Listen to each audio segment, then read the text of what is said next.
Hi friends, today I am going to explain the new chapter. This is consignment accounts. Okay, before going to the meaning of consignment, first we have to know the why consignment transactions are taking place. Okay, the increasing size of the market makes it more difficult for the manufacturer or wholesalers to come in direct contact with customers at far off distances. ನೋಡಿ ಇವತ್ತಿನ ಮಾರ್ಕೆಟಲ್ಲಿ market size ಅಂತೂ ತುಂಬ ಬಿಗ್ಗಿದೆ. ಎಲ್ಲ ಕಡೆನೂ ಹೋಗಿ ನಾವು ಡೈರೆಕ್ಟಾಗಿ ಸೇಲ್ ಮಾಡೋಕ್ಕಾಗಲ್ಲ, ನಾವೇನು ಪ್ರೊಡಕ್ಷನ್ ಮಾಡ್ತೀವಿ. ಸೊ ಹಾಗಾಗಿ ನಾವೇನು ಮಾಡ್ತೀವಿ ಅಂದರೆ ಆಯಾ ಪ್ಲೇಸಲ್ಲಿ ಒಬ್ಬ ಏಜೆಂಟ್ನ ನಾವು ಅಲ್ಲಿ ತಗೊಂಡು ನಮ್ಮ ನಮ್ಮ ಪ್ರಾಡಕ್ಟ್ನ ಅಲ್ಲಿ ಸೇಲ್ ಮಾಡೋದಕ್ಕೆ ಒಬ್ಬ ಏಜೆಂಟ್ನ ಅಪಾಯಿಂಟ್ ಮಾಡ್ಕೋತೀವಿ. ಸೊ ಅವ್ರ ಮುಖಾಂತರ ನಮ್ಮ ಗೂಡ್ಸ್ನ ನಾವು ಸೇಲ್ ಮಾಡ್ತೀವಿ.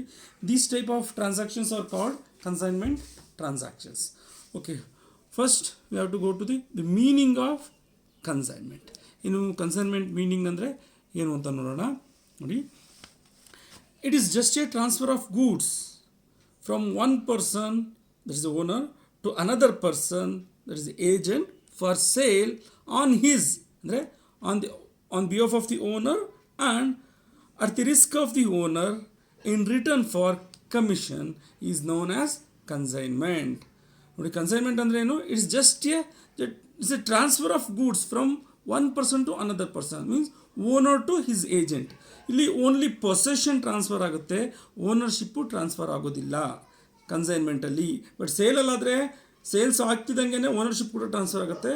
ಬಟ್ ಕನ್ಸೈನ್ಮೆಂಟಲ್ಲಿ ಓನ್ಲಿ ಪೊಸೆಷನ್ ಮಾತ್ರ ಟ್ರಾನ್ಸ್ಫರ್ ಆಗುತ್ತೆ. ಓಕೆನಾ? ಏನು ಕನ್ಸೈನ್ಮೆಂಟ್ ಅಂದರೆ? It is merely a transfer of goods from the owner of the goods to his agent for sale on behalf of the owner and at the risk of the owner in return for commission is known as consignment. ಓಕೆನಾ? Consignment ಅಂದರೆ ಗೊತ್ತಾಯ್ತಲ್ಲ. Okay, next consignment ಹೇಗೆ ಆಗುತ್ತೆ ನೋಡಿ. The Mr. A is the owner of the goods. He is also called as a consigner. Okay. Consigner. He sends the goods. He sends the goods. He sends the goods to his agent. He is called a consignee for the purpose of sale. While sending the goods, he has to incur some expenditure. What are the expenditure he has to incur? For example, freight and carriage, packaging charges, loading charges, insurance in transit, other forwarding charges. ನೋಡಿ, ಇಲ್ಲಿ ಕನ್ಸೈನ್ಗೆ ಗೂಡ್ಸ್ನ ಕಳಿಸ್ಕೊಡ್ಬೇಕಾದ್ರೆ ಇವನು ಕೆಲವೊಂದು ಎಕ್ಸ್ಪೆಂಡಿಚರ್ನ ಮಾಡಬೇಕಾಗುತ್ತೆ, ಎಕ್ಸ್ಪೆನ್ಸಸ್ನ ಮಾಡಬೇಕಾಗುತ್ತೆ. What are the expenses ಅಂದರೆ freight, ಕ್ಯಾರಿಯೇಜು, packing ಮಾಡಬೇಕಾಗುತ್ತೆ, packing charges, ಗೂಡ್ಸ್ನ load ಮಾಡಬೇಕಾಗುತ್ತೆ, that is loading charges. Insurance in transportation ಆಗಬೇಕಾದ್ರೆ ಕೆಲವೊಂದು ಸಲ ಆಕ್ಸಿಡೆಂಟ್ ಆಗ್ಬೋದು, ಡ್ಯಾಮೇಜಸ್ ಆಗ್ಬೋದು. ಸೊ ಹಾಗಾಗಿ ಆ ಗೂಡ್ಸ್ಗೆ ಏನು ಮಾಡಿರ್ತಾರೆ, ಇನ್ಶೂರೆನ್ಸ್ನ ಮಾಡಿಸಿರ್ತಾರೆ. ಆ್ಯಂಡ್ ಅದರ್ ಫಾರ್ವರ್ಡಿಂಗ್ ಚಾರ್ಜಸ್, ಇನ್ಯಾವುದಾದ್ರು ಫಾರ್ವರ್ಡ್ ಮಾಡಲಿಕ್ಕೆ ಏನೇನು ಎಕ್ಸ್ಪೆಂಡಿಚರ್ ಆಗುತ್ತೆ ಅಷ್ಟನ್ನು ಕೂಡ ಕನ್ಸೈನರ್ ಎಕ್ಸ್ಪೆನ್ಸಸ್ ಮಾಡಬೇಕಾಗುತ್ತೆ. ಓಕೆನಾ? Okay, after sending the goods, the agent has to receive the goods. While receiving the goods, he has to make some expenses. ಇವನು ರಿಸೀವ್ ಮಾಡ್ಬೇಕಾದ್ರೆ ಕೆಲವೊಂದು ಎಕ್ಸ್ಪೆನ್ಸಸ್ನ ಮಾಡ್ತಾನೆ. ಯಾವುದ್ಯಾವುದು ಎಕ್ಸ್ಪೆನ್ಸಸ್ ಮಾಡ್ತಾನೆ ನೋಡಿ. Dock dues, import or custom ಡ್ಯೂಟಿನ ಪೇಮೆಂಟ್ ಮಾಡಬೇಕಾಗುತ್ತೆ, ಡಾಕ್ ಡ್ಯೂಸ್ನ ಪೇಮೆಂಟ್ ಮಾಡಬೇಕಾಗುತ್ತೆ. ಅನ್ಲೋಡಿಂಗ್ ಚಾರ್ಜಸ್, ಏನು ಲೋಡ್ ಆಗಿರುತ್ತೆ ಗೂಡ್ಸ್ ಅದನ್ನು ಅನ್ಲೋಡ್ ಮಾಡಬೇಕಾದ್ರೆ ಅನ್ಲೋಡಿಂಗ್ ಚಾರ್ಜಸ್ ಪೇಮೆಂಟ್ ಮಾಡಬೇಕಾಗುತ್ತೆ. ನೆಕ್ಸ್ಟ್ ಆಕ್ಟ್ರಾಯ್ನ ಪೇಮೆಂಟ್ ಮಾಡಬೇಕಾಗುತ್ತೆ, ಜೊತೆಗೆ ಕ್ಯಾರಿಯೇಜ್ನ ಪೇಮೆಂಟ್ ಮಾಡಬೇಕಾಗುತ್ತೆ. ನೋಡಿ, ಇಲ್ಲಿ ಏನು ಕನ್ಸೈನ್ಮೆಂಟ್ ಅಂದರೆ, ಕನ್ಸೈನರ್ ಗೂಡ್ಸ್ನ ಕಳಿಸ್ಕೊಟ್ಟಾಗ ಅಪ್ ಟು ದು ಕನ್ಸೈನಿಗೆ ರೀಚ್ ಆಗುತ್ತೆ. ಓಕೆನಾ? ರೀಚ್ ಆದಮೇಲೆ ಇವನೇನು ಎಕ್ಸ್ಪೆಂಡಿಚರ್ ಮಾಡ್ತಾನೆ, ಸೊ ಇದೆಲ್ಲ ಏನಾಗುತ್ತೆ, ಇದು ಡೈರೆಕ್ಟ್ ಎಕ್ಸ್ಪೆನ್ಸಸ್. ಯಾರ್ದು? ಕನ್ಸೈನ್. ಇದು ರಿಸೀವ್ ಮಾಡಬೇಕಾದ್ರೆ. ಓಕೆನಾ? ಇಷ್ಟೆಲ್ಲ ಎಕ್ಸ್ಪೆನ್ಸಸ್ ಆದಮೇಲೆ ಕನ್ಸೈನಿ ಏನು ಮಾಡ್ತಾನೆ, ಗೂಡ್ಸ್ನ ಸೇಲ್ ಮಾಡಬೇಕಾಗತ್ತೆ. ಓಕೆ, ಇವನೇನು ಮಾಡ್ತಾನೆ ಇಲ್ಲಿ, ಹಿ ಮೇಕ್ಸ್ ಸೇಲ್.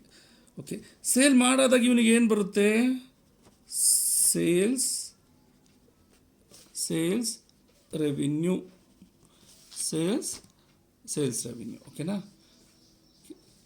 ಈ ಸೇಲ್ಸ್ ರೆವಿನ್ಯೂನ ಯಾರಿಗೆ ಇವನು ಪೇಮೆಂಟ್ ಮಾಡಬೇಕು, ಯಾರಿಗೆ ಅಂದರೆ ಇವನು ಕನ್ಸೈನರ್ಗೆ ಕಳಿಸ್ಕೊಡ್ಬೇಕಾಗತ್ತೆ. ಕಳಿಸ್ಕೊಡ್ಬೇಕಾಗುತ್ತೆ. ಓಕೆನಾ, ಸೇಲ್ಸ್ ರೆವಿನ್ಯೂನ ಕಳಿಸ್ಕೊಡ್ಬೇಕಾದ್ರೆ ಇವನೇನು ಮಾಡ್ತಾನೆ, ಲೆಸ್ ಏನು expenses incurred by the consignor. Consignee ಏನು ಸೇಲ್ಸ್ ರೆವಿನ್ಯೂ ರಿಸೀವ್ ಮಾಡ್ಕೋತಾನೆ ಸೇಲ್ ಆದಮೇಲೆ, ಈ ರೆವಿನ್ಯೂನ ಆ್ಯಕ್ಚುಲಿ ಕನ್ಸೈನರಿಗೆ ಕೊಡಬೇಕು. ಕೊಡೋಕ್ಕೂ ಮುಂಚೆ ಕನ್ಸೈನಿ ಏನೇನು ಎಕ್ಸ್ಪೆಂಡಿಚರ್ ಮಾಡಿರ್ತಾನೆ ಅಷ್ಟನ್ನು ಕೂಡ ಲೆಸ್ ಮಾಡ್ಕೋತಾನೆ. ಇದ್ರ ಜೊತೆಗೆ ಈಗ ಸೇಲ್ಸ್ಮನ್ ಸ್ಯಾಲ್ರಿ ಕೊಡ್ತಾನೆ, ಇವನಿಗೆ ಕಮಿಷನ್ ಕೊಡಬೇಕು, ಕಮಿಷನ್ ಕೂಡ ಇವನು ಎಕ್ಸ್ಪೆನ್ಸಸ್ ಮಾಡಬೇಕಾಗತ್ತೆ, ಲೆಸ್ ಮಾಡಬೇಕಾಗತ್ತೆ. Commission, salesman salary and other expenses ಎಲ್ಲದನ್ನೂ ಕೂಡ ಲೆಸ್ ಮಾಡಿ ಇನ್ನೇನು ರಿಮೈನಿಂಗ್ ಉಳಿಯುತ್ತೆ, ರಿಮೈನಿಂಗ್ ಅಮೌಂಟ್ ಏನು ಉಳಿಯುತ್ತೆ, ಸೊ ಈ ಅಮೌಂಟನ್ನ ಏನು ಮಾಡಬೇಕಾಗುತ್ತೆ, ಈ ಹ್ಯಾಸ್ ಟು ರೆಮಿಟ್ ಯಾರಿಗೆ ರೆಮಿಟ್ ಮಾಡಬೇಕಾಗತ್ತೆ, remit to the consignor remit ಮಾಡಬೇಕಾಗತ್ತೆ. ಓಕೆ, ಇದು ಕನ್ಸೈನ್ಮೆಂಟ್ ಟ್ರಾನ್ಸಾಕ್ಷನ್ ಆಗುವಂಥದ್ದು. ಕನ್ಸೈನ್ಮೆಂಟ್ ಟ್ರಾನ್ಸಾಕ್ಷನ್ ಹೇಗತ್ತೆ ಅಂತ ಗೊತ್ತಾಯ್ತಲ್ಲ ನೋಡಿ. ಕನ್ಸೈನಿಗೆ ಗೂಡ್ಸ್ನ ಕಳಿಸ್ಕೊಡ್ತಾನೆ, ಓನ್ಲಿ ಪೊಸೆಷನ್ ಮಾತ್ರ ಟ್ರಾನ್ಸ್ಫರ್ ಆಗುತ್ತೆ ಇಲ್ಲಿ. ಸೊ ಕನ್ಸೈನಿ ಗೂಡ್ಸ್ನ ರಿಸೀವ್ ಮಾಡಾದ್ಮೇಲೆ ಅವನು ಸ್ವಲ್ಪ ಎಕ್ಸ್ಪೆನ್ಸಸ್ ಮಾಡ್ತಾನೆ, ಸಮ್ ಎಕ್ಸ್ಪೆನ್ಸಸ್ ಆಗುತ್ತೆ. ಅದಾದಮೇಲೆ ಕನ್ಸೈನಿ ಏನು ಮಾಡ್ತಾನೆ, ಗೂಡ್ಸ್ನ ಸೇಲ್ಸ್ ಮಾಡ್ತಾನೆ. ಇವನು ಸೇಲ್ ಮಾಡೋದ್ರಿಂದ ಅವನಿಗೆ ಏನಾಗುತ್ತೆ, ಸೇಲ್ಸ್ ರೆವಿನ್ಯೂ ಜನ್ರೇಟ್ ಆಗುತ್ತೆ. ಸೇಲ್ಸ್ ರೆವಿನ್ಯೂ ಏನು ಜನ್ರೇಟ್ ಆಗುತ್ತೆ, ಇದು ಕನ್ಸೈನರಿಗೆ ಕೊಡಬೇಕು. ಇವನು ಕನ್ಸೈನರ್ಗೆ ಕೊಡೋಕ್ಕೂ ಮುಂಚೆ ಏನೇನು ಎಕ್ಸ್ಪೆನ್ಸಸ್ ಮಾಡಿರ್ತಾನೆ ಸೊ ಅದನ್ನೆಲ್ಲ ಡಿಡಕ್ಟ್ ಮಾಡ್ಕೊತಾನೆ, ಇನ್ಕ್ಲೂಡಿಂಗ್ ಕಮಿಷನ್. ಅವ್ನ ಕಮಿಷನ್ ಕೂಡ ಡಿಡಕ್ಟ್ ಮಾಡಿಕೊಂಡು, ಆಮೇಲೆ ಏನೋ ಸೇಲ್ಸ್ಮನ್ ಸ್ಯಾಲ್ರಿ ಏನಾದ್ರು ಇದ್ದರೆ ಸೊ ಇದನ್ನೆಲ್ಲ ಡಿಡಕ್ಟ್ ಮಾಡಿ ರಿಮೈನಿಂಗ್ ಅಮೌಂಟ್ ಏನಿದೆ ಅದನ್ನು ಯಾರಿಗೆ ಕೊಡ್ತಾನೆ, ಕನ್ಸೈನರ್ಗೆ ಪೇಮೆಂಟ್ ಮಾಡ್ತಾನೆ. ಇದು ಕನ್ಸೈನ್ಮೆಂಟ್ ಟ್ರಾನ್ಸಾಕ್ಷನ್ ಆಗುವಂಥ ವೇ. ಓಕೆನಾ. ಓಕೆ, ಈಗ ಕನ್ಸೈನ್ಮೆಂಟ್ ಅಕೌಂಟ್ ಇದರಲ್ಲಿ ಕೆಲವೊಂದು ಇಂಪಾರ್ಟೆಂಟ್ ಟರ್ಮ್ಸ್ನ ಬರುತ್ತೆ. Okay, what are the terms ಅನ್ನೋದನ್ನ ನಾವೀಗ ನೋಡೋಣ. ಫಸ್ಟ್ ಒನ್ ಯಾವುದು ಇಲ್ಲಿ, ಪ್ರೊಫಾರ್ಮಾ ಇನ್ವಾಯ್ಸ್.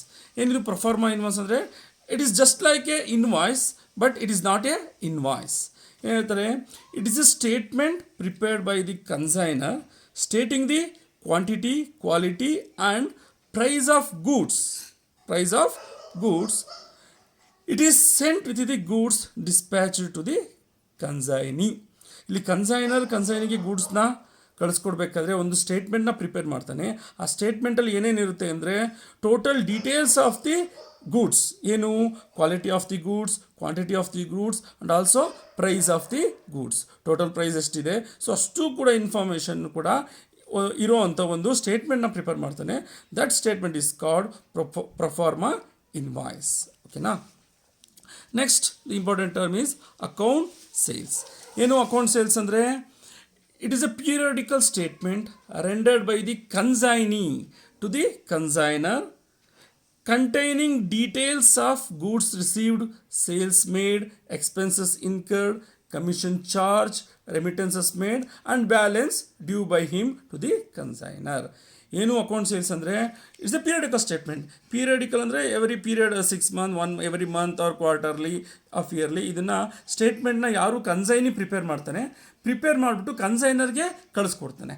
ಸೊ ಹಾಗಾದರೆ ಈ ಸ್ಟೇಟ್ಮೆಂಟಲ್ಲಿ ಏನೇನಿರುತ್ತೆ ಅಂದರೆ ನೋಡಿ, total goods received by the consignee, ಎಷ್ಟು ಗೂಡ್ಸ್ನ ರಿಸೀವ್ ಮಾಡ್ದೋ, total sales made by the consignee and expenses incurred in the consignment, ಏನೇನು ಎಕ್ಸ್ಪೆನ್ಸಸ್ಸು ಇನ್ಕರ್ಡ್ ಆಗಿದೆ, ಜೊತೆಗೆ ಕಮಿಷನ್ ಚಾರ್ಜ್, ಎಷ್ಟು ಕಮಿಷನ್ನ ಚಾರ್ಜ್ ಮಾಡ್ತಾ ಇದ್ದಾರೆ, ಆಮೇಲೆ ರಿಮಿಟೆನ್ಸಸ್ ಮೇಡ್ ಆಲ್ರೆಡಿ, ಎಷ್ಟು ಅಮೌಂಟ್ನ ಆಲ್ರೆಡಿ ಕನ್ಸೈನರ್ಗೆ ಪೇಮೆಂಟ್ ಆಗಿದೆ, ಇನ್ ರಿಮೈನಿಂಗ್ ಬ್ಯಾಲೆನ್ಸ್ ಎಷ್ಟು ಕೊಡಬೇಕಾಗಿದೆ, ಇಷ್ಟು ಕೂಡ ಡೀಟೇಲ್ಸ್ ಇರುವಂಥ ಒಂದು ಸ್ಟೇಟ್ಮೆಂಟ್ನ ಅಕೌಂಟ್ ಸೇಲ್ಸ್ ಅಂತ ಹೇಳ್ತಾರೆ.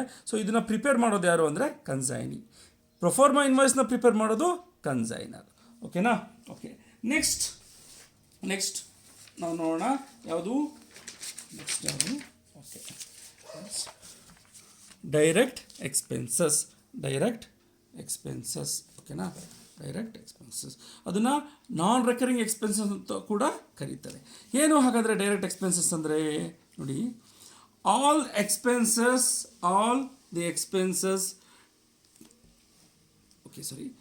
the expenses till the goods reach the godown of the consignee is called direct expenses or non-recurring expenses.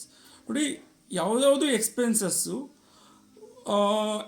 ಮಾಡ್ತಾರೆ ಎಲ್ಲಿ ತನಕ ಅಂದರೆ, ಆ ಗೂಡ್ಸು ಕನ್ಸೈನಿಯ ಗೋಡೌನ್ಗೆ ರೀಚ್ ಆಗೋ ತನಕ ಯಾವ್ಯಾವ ಎಕ್ಸ್ಪೆನ್ಸಸ್ ಮಾಡ್ತಾರೆ ಅದನ್ನೆಲ್ಲ ಕೂಡ ಡೈರೆಕ್ಟ್ ಎಕ್ಸ್ಪೆನ್ಸಸ್ ಅಂತ ಹೇಳ್ತಾರೆ. Whether it is incurred by the consignor or it is incurred by the consignee. Consignor ಕೂಡ ಮಾಡ್ತಾನೆ, ಕನ್ಸೈನಿ ಕೂಡ ಮಾಡ್ತಾರೆ. ಯಾವ್ದ್ಯಾವುದು ಹಾಗಾದರೆ ಡೈರೆಕ್ಟ್ ಎಕ್ಸ್ಪೆನ್ಸಸ್ ಅಂದರೆ ನೋಡಿ, freight charges, carrier charges, clearing charges, insurance in transit, custom duty, octroi, loading and unloading charges. ಓಕೆನಾ, ಇಷ್ಟು ಕೂಡ ಏನು ಇಸ್ ದ ಡೈರೆಕ್ಟ್ ಎಕ್ಸ್ಪೆನ್ಸಸ್. ನೋಡಿ, the direct expenses form a part of the cost. ಈ direct ಎಕ್ಸ್ಪೆನ್ಸಸ್ನ ಕಾಸ್ಟಿಗೆ ನಾವು ಇನ್ಕ್ಲೂಡ್ ಮಾಡ್ಕೋತೀವಿ, ಅಂದರೆ it is added to the cost. For example 100 rupees cost ಆಗಿದ್ದರೆ, ಇದು ಒಂದು ಪ್ರಾಡಕ್ಟ್ ಕಾಸ್ಟ್ ಆಗಿದ್ದರೆ, ಸೊ ಇದೆಲ್ಲ ಎಕ್ಸ್ಪೆಂಡಿಚರ್ ಏನು ಕ್ಯಾರಿಯೇಜು, ಕ್ಲಿಯರಿಂಗ್ ಚಾರ್ಜಸ್ ಎಲ್ಲ ಕೂಡ ಒಂದು ಸೇರಿ ಒಂದು 10 ರೂಪೀಸ್ ಆಗಿದ್ದರೆ, for example 100 rupees product cost ಆಗಿರುತ್ತೆ, ಅವ್ರು ಕಳಿಸ್ಕೊಡ್ಬೇಕಾದ್ರೆ ಏನು ಎಕ್ಸ್ಪೆಂಡಿಚರ್ ಮಾಡಿದ್ರೆ ಇದೆಲ್ಲ ಸೇರಿ ಒಂದು 10 ರೂಪೀಸ್ ಆಗಿದ್ದರೆ ಟೋಟಲ್ ಪ್ರಾಡಕ್ಟ್ ಕಾಸ್ಟ್ ಎಷ್ಟಾಗುತ್ತೆ? 110. Means the direct expenses is form a part of the cost. ಇದು ಕಾಸ್ಟ್, ಟೋಟಲ್ ಕಾಸ್ಟ್ ಒಳಗೆ ಇದು ಇನ್ಕ್ಲೂಡ್ ಆಗುತ್ತೆ. ಓಕೆನಾ. Next, indirect expenses R recurring expenses. ಏನು ಇಂಡೈರೆಕ್ಟ್ ಎಕ್ಸ್ಪೆನ್ಸಸ್ ಅಂದರೆ expenses incurred after the goods reach the consignee's godown. ಓಕೆನಾ, goods consignee ಗೋಡೌನ್ಗೆ reach ಆದಮೇಲೆ ಯಾವ್ಯಾವ ಎಕ್ಸ್ಪೆನ್ಸಸ್ ಆಗುತ್ತೆ, ಸೊ ಅದನ್ನೆಲ್ಲ ಇಂಡೈರೆಕ್ಟ್ ಎಕ್ಸ್ಪೆನ್ಸಸ್ ಅಂತ ಹೇಳ್ತೀವಿ, ಆರ್ ರೆಕರಿಂಗ್ ಎಕ್ಸ್ಪೆನ್ಸಸ್ ಅಂತ ಹೇಳ್ತಾರೆ. These expenses R recurring nature, ಪದೇ ಪದೇ ಆಗ್ತಾ ಇರುತ್ತೆ, and do not increase the value of goods. ಅಂದರೆ it is not form a part of the cost. ಇದು ಕಾಸ್ಟ್ ಒಳಗೆ ಇನ್ಕ್ಲೂಡ್ ಆಗಲ್ಲ, ಗೊತ್ತಾಗ್ತಿದೆಯಾ? ಸೊ ಇದನ್ನು ನಾವು ಸಪ್ರೇಟಾಗಿ ಕ್ಯಾಲ್ಕುಲೇಟ್ ಮಾಡ್ತೀವಿ. ಯಾವುದ್ಯಾವುದು ಇಂಡೈರೆಕ್ಟ್ ಎಕ್ಸ್ಪೆನ್ಸಸ್ ಅಂದರೆ, ಓಕೆ, ಯಾವುದ್ಯಾವುದು ಗೋಡೌನ್ ರೆಂಟ್ ಪೇಮೆಂಟ್ ಮಾಡೋದಾಗಿರ್ಬೋದು, ಸ್ಯಾಲ್ರಿ ಆಫ್ ಸೇಲ್ಸ್ ಮ್ಯಾನ್, ಆಮೇಲೆ storage charges, advertisement expenses and insurance of the godown. ನೋಡಿ, ಇಲ್ಲಿ ಇನ್ಶೂರೆನ್ಸ್ ಅಂದರೆ ನೀವು ಕನ್ಫ್ಯೂಸ್ ಮಾಡ್ಕೋಬೇಡಿ. Insurance of the godown is A indirect expenses and insurance in transit is A direct expenses. Transportation ಆಗಬೇಕಾದ್ರೆ ಏನೇನು insurance ಮಾಡಿಸಿರ್ತಾರೆ, so ಅದು direct expenses ಆಗುತ್ತೆ. But ಗೋಡೌನ್ಗೆ ಮಾಡಿಸೋಂಥ insurance ಅದು ಇಂಡೈರೆಕ್ಟ್ ಎಕ್ಸ್ಪೆನ್ಸಸ್ ಆಗುತ್ತೆ. ಓಕೆನಾ. ಓಕೆ, ಈಗ ನೆಕ್ಸ್ಟ್ ಏನು ಮಾಡೋಣ ಅಂದರೆ, ನೆಕ್ಸ್ಟು ಯಾವುದು ಇಂಪಾರ್ಟೆಂಟ್ ಟರ್ಮ್ಸ್ ಅಂದರೆ ಕಮಿಷನ್. ಅದು ಕಮಿಷನ್. ಏನು ಕಮಿಷನ್ ಅಂದರೆ it is a remuneration payable by the consignor to the consignee for the sales made by the consignee. ಅಂದರೆ ಏನು, ಇಟ್ಸ್ ಎ ರೆಮ್ಯುನರೇಷನ್. ಇದೇನಾಗುತ್ತೆ, it is one of type of the remuneration. It is payable to the consignee by the consignor for sales made by the consignee. ಇಲ್ಲಿ consignee sales ಮಾಡ್ತಾನೆ, ಆ sales ಮಾಡಿದಾಗ ಅವನಿಗೆ remuneration payment ಮಾಡಬೇಕಲ್ಲ, ಆ ರೆಮ್ಯುನರೇಷನ್ನ in the form of commission ರೂಪದಲ್ಲಿ ಕೊಡ್ತಾರೆ. ಯಾವುದರಲ್ಲಿ? ಕನ್ಸೈನ್ಮೆಂಟಲ್ಲಿ. ಓಕೆ, ಹಾಗಾದರೆ ಯಾವ್ಯಾವ ಟೈಪ್ಸ್ ಕಮಿಷನ್ ಇದೆ? ಟೈಪ್ಸ್ ಆಫ್ ಕಮಿಷನ್ ಯಾವುದ್ಯಾವುದು? First one is ordinary commission. ಏನು ಆರ್ಡಿನರಿ ಕಮಿಷನ್ ಅಂದರೆ the commission payable by the consignor to the consignee for the sale of goods sent on consignment on behalf of the consigner is called commission or ordinary commission. ಏನು ordinary commission ಅಂದರೆ ಏನು ಕನ್ಸೈನಿಗೆ ಗೂಡ್ಸ್ನ ಕಳಿಸಿರ್ತಾನೆ, ಆ ಗೂಡ್ಸ್ನ sale ಮಾಡ್ತಾನಲ್ಲ, ಆ sale ಮಾಡುವಂಥ ಒಂದು ವರ್ಕಿಗೆ so consignor ಅವನಿಗೆ ಏನು ಕೊಡ್ತಾನೆ? ಕಮಿಷನ್ ಕೊಡ್ತಾನೆ. That is ordinary commission. Okay, next one is del credere commission. ಏನು ಡೆಲ್ ಕ್ರೆಡರ್ ಕಮಿಷನ್ ಅಂದರೆ it is the extra commission payable by the consignor to the consignee for taking the responsibility of collection of debt. This is very, very important. Responsibility of collection of debt from the customer. ಕಸ್ಟಮರ್ಸಿಂದ ಏನು amount ಬರಬೇಕಾಗಿದೆ ಅದನ್ನು collect ಮಾಡುವಂಥ ರೆಸ್ಪಾನ್ಸಿಬಿಲಿಟಿನ ಕನ್ಸೈನಿಗೆ ತೊಗೊಂಡ್ರೆ so ಅವ್ನಿಗೆ extra ಕಮಿಷನ್ನ payment ಮಾಡ್ತಾರೆ. That is del credere commission. ನೋಡಿ, ಇಲ್ಲಿ ಸೇಲ್ ಮಾಡಬೇಕಾದ್ರೆ ಎಲ್ಲ ಸಮಯ ಕೂಡ ಕ್ಯಾಶ್ ಸೇಲ್ಸ್ ಮಾಡಲ್ಲ, ಕ್ಯಾಶ್ ಸೇಲ್ಸ್ ಕೂಡ ಆಗುತ್ತೆ, ಜೊತೆಗೆ ಕ್ರೆಡಿಟ್ ಸೇಲ್ಸ್ ಕೂಡ ಆಗುತ್ತೆ. ಕ್ಯಾಶ್ ಸೇಲ್ಸ್ ಆದಾಗ ಇಮಿಡಿಯೇಟ್ ಕ್ಯಾಶ್ ಬಂದುಬಿಡುತ್ತೆ, ಅಲ್ಲಿ ನೋ ಪ್ರಾಬ್ಲಮ್, ಯಾವುದೇ ರೀತಿ ಕಲೆಕ್ಷನ್ ಮಾಡುವಂಥ ಇರಲ್ಲ. ಕ್ರೆಡಿಟ್ ಸೇಲ್ ಮಾಡಿದಾಗ ಸೊ ಈ ಏನು ನಮಗೆ ಡೆಟಾರ್ಸ್ ಇರ್ತಾರೆ ಅಮೌಂಟ್ ಕೊಡಬೇಕಾದ್ರೆ ಅವರು ಎಲ್ಲ ಅಮೌಂಟನ್ನು ಕೂಡ ನಮಗೆ ಕೊಡ್ತಾರೋ ಅನ್ನೋ ಗ್ಯಾರಂಟಿ ಇರಲ್ಲ. ಸಪೋಸ್ ಸಮ್ಟೈಮ್ಸ್ ಅವ್ರಿಗೆ ಇನ್ಸಾಲ್ವೆನ್ಸಿ ಆಗ್ಬೋದು, ಇಲ್ಲ ಇನ್ಸೇನ್ ಆಗ್ಬೋದು, ಇಲ್ಲ ಬ್ಯಾಂಕ್ರಪ್ಟ್ ಆಗ್ಬೋದು, ಇಲ್ಲ ಬೈ ಇಂಟೆನ್ಷನಲ್ಲಿ ಅವರು ಪೇಮೆಂಟ್ ಮಾಡ್ದಲೇ ಇರ್ಬೋದು. ಆ ಟೈಮಲ್ಲಿ ಏನಾಗುತ್ತೆ, ಬೈ ಡಿಫಾಲ್ಟ್ ಏನಾಗುತ್ತೆ, ಅವರು ಪೇಮೆಂಟ್ ಏನಾದರೂ ಡಿಫಾಲ್ಟ್ ಮಾಡಿದ್ರೆ ಅಲ್ಲಿ ಬ್ಯಾಡ್ ಡೆಟ್ಸ್ ಅರೈಸ್ ಆಗುತ್ತೆ. ಸೊ ಬ್ಯಾಡ್ ಡೆಟ್ ಅರೈಸ್ ಆಗಾಗ ಆ ರಿಸ್ಕ್ನ ತಗೊಳ್ಳೋದಕ್ಕೆ ಕನ್ಸೈನ್ ಏನಾದರೂ ರಿಸ್ಕ್ನ ತೊಗೊಂಡ್ರೆ ಸೊ ಅವನಿಗೆ ಅಡಿಷ್ನಲ್ ಕಮಿಷನ್ನ ಪೇಮೆಂಟ್ ಮಾಡ್ತಾರೆ, ಅದನ್ನು ಡೆಲ್ ಕ್ರೆಡಿಟರ್ ಕಮಿಷನ್ ಅಂತ ಹೇಳ್ತಾರೆ. ನೋಡಿ, when the customer make default in payment, consignee charges the amount of loss of bad dates in his books. ಅವಾಗ ಆ ಲಾಸ್ನ ಅವನೇ ಬೇರ್ ಮಾಡಬೇಕಾಗತ್ತೆ, ಅದನ್ನು ಡೆಲ್ ಕ್ರೆಡಿಟರ್ ಕಮಿಷನ್ ಅಂತ ಹೇಳ್ತಾರೆ. Next third one is overriding commission or special commission ಅಂತ ಹೇಳ್ತಾರೆ. ಏನು ಹಾಗಂದರೆ, commission given to the consignee in addition to the normal commission. In addition to the normal commission is called overriding commission. What is the purpose of giving the overriding commission? The purpose of such commission is to motivate the consignee, to create market for new product. ಒಂದು ಹೊಸ ಪ್ರಾಡಕ್ಟ್ಗೆ ಮಾರ್ಕೆಟ್ನ create ಮಾಡಲಿಕ್ಕೆ ಅವನ್ನ motivate ಮಾಡೋದಕ್ಕೋಸ್ಕರ extra ಕಮಿಷನ್ನ ಕೊಡ್ತಾರೆ, ಅದನ್ನು over riding commission ಅಂತ ಹೇಳ್ತಾರೆ. ಓಕೆನಾ? ಓಕೆ, ಇಷ್ಟು ಇದು is the basics, introduction of the consignment. ಇನ್ನು ನೆಕ್ಸ್ಟ್ ವಿಡಿಯೋದಲ್ಲಿ ನಾವು ಕನ್ಸೈನ್ಮೆಂಟ್ ಪ್ರಾಬ್ಲಮ್ನ ಮಾಡ್ತಾ ಹೋಗೋಣ. Okay, thank you.